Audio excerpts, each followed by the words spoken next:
আসসালামু আলাইকুম। আশা করি সবাই ভালো আছেন। আলহামদুলিল্লাহ, আল্লাহর অশেষ রহমতে আমরাও ভালো আছি। প্রতিদিনের মতো নতুন একটি ভিডিও নিয়ে আবারও চলে আসলাম আপনাদের মাঝে। তো আমরা সেদিন গিয়েছিলাম 7 দিন হসপিটাল। তো আমার সিজারের মাধ্যমে মেয়েবাবু হয়েছে। এটা আফিল ভবন প্রথম গেটে।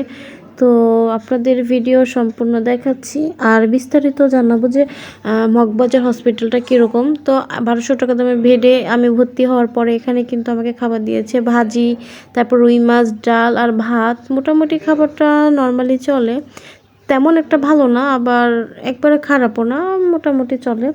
তো এটা বাহিরের ভবন, এখানে উৎস ভবন আছে, আর এটা লিফট, উপরে দোতলা, তিনতলা, চারতলা, এখানে 9তলা পর্যন্ত যায়।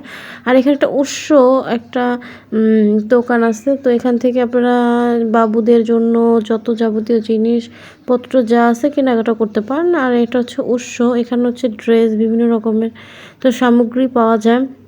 আর দিন হসপিটালের সম্পর্কে ভালো জেনে কিন্তু ভর্তি হই। ভর্তি হওয়ার পরেই যত সব ঝামেলা শুরু। তো এখানে হসপিটালে প্রতিটা রুগী সিজার করার পরে আপনার ইনফেকশন হয়, আর নর্মাল যদি করানো হয় প্রতিটা বাচ্চার আর বাচ্চার মায়ের জন্য ঝুঁকি। তো প্রতিটা ওয়ার্ডে আমি অনেকগুলো রুগী দেখছি আর অনেক রুগীর সাথে কথা বলছি।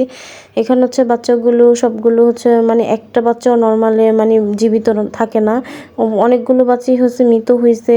আর ওনারা নর্মালে বাবু মানে ইয়ে করতে পারে না। তো সিজার ভালো, ঠিক আছে। সিজারের পরে এটা আবার একটা সমস্যা হয়ে যায় আপনার ইনফেকশন প্রতিটা রুগীর ক্ষেত্রে। মোটা চিকন আর নেই। ওনারা বলে কি, মোটা মানুষদের বলে যে আপনাদের মোটার কারণে ইনফেকশন হয়েছে, চিকনদের বলে যে আপনাকে নোংরার কারণে ইনফেকশন হয়েছে। আসল কথা কি, ওনাদের একটা কারসাজি। কারণ যদি ইনফেকশন হয় ওনাদের তো লাভ, কারণ ওনারা এখানে আবার ড্রেসিং খরচ দৈনিক 400 করে 800 টাকা পাইতেছে, বেড ভাড়া 1200 টাকা পাইতেছে। এখান থেকে মেডিসিন খরচ, তারপর ব্যান্ডেজ বলেন, গজ বলেন, যাই হোক সবগুলোই ড্রেসিংয়ের জিনিস কিনতে হয় প্রথম থেকে। আবার ওটি ড্রেস কিনতে হয় 2000 টাকা, আবার সেলাইয়ের জন্য দিতে হয়। তো ওনাগো লাভ। এ কারণে ওনারা প্রতিটা রুগীকে মানে কী কারণে ইনফেকশন হয় ওনারা ভালো অ্যান্টিবায়োটিক ওষুধ দেয় না। আর বাহিরের যে অ্যান্টিবায়োটিক ওষুধ তারও কিন্তু সাজেস্ট করেন না। যদি ওইগুলো খাওয়ানো হয় প্রতিটা রুগী কিন্তু ইনফেকশন হয় না। কারণ ওনাদের যে যশোর একটা কোম্পানি আছে, সেই যশোরের ওনাদের নিজস্ব কোম্পানির ওষুধ ওনারা লেখে, যে কারণে রুগীদের ভালো হয় না।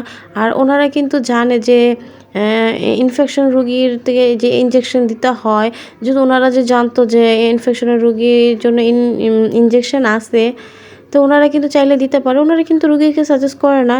তো আমার আম্মু বলছে যে আমার মেয়ের যেহেতু ইনফেকশন হয়েছে, ওরে ইনজেকশন তো আছে, ও ইনজেকশনগুলো দেন, তাহলে তো শুকিয়ে যায় তাড়াতাড়ি। তারপর ওনারা ডক্টরের সাথে কথা বলে তারপর আমাকে সাজেস্ট করে যে ইনজেকশন। তারপর সকাল বিকাল দুপুর মানে 3টা করে দৈনিক 7 দিন পর্যন্ত আমি ইনজেকশন দিছি। তারপর আমার ঘাটা শুকাইছে।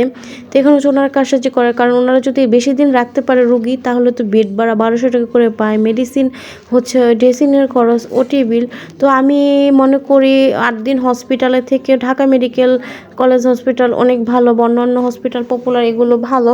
আর 8 দিন হসপিটাল সব টাকার খেলা, কারণ এখানে আমি ভর্তি হয়েছি মিনিমাম আমার 2 লক্ষ টাকা প্লাস খরচ হয়ে গেছে। আর ওনারা বলে যে 12-13 হাজার টাকা হলে সিজার করে বাসায় চলে যাওয়া যায়। এটা একদম মিথ্যা কথা, ভুয়া কথা।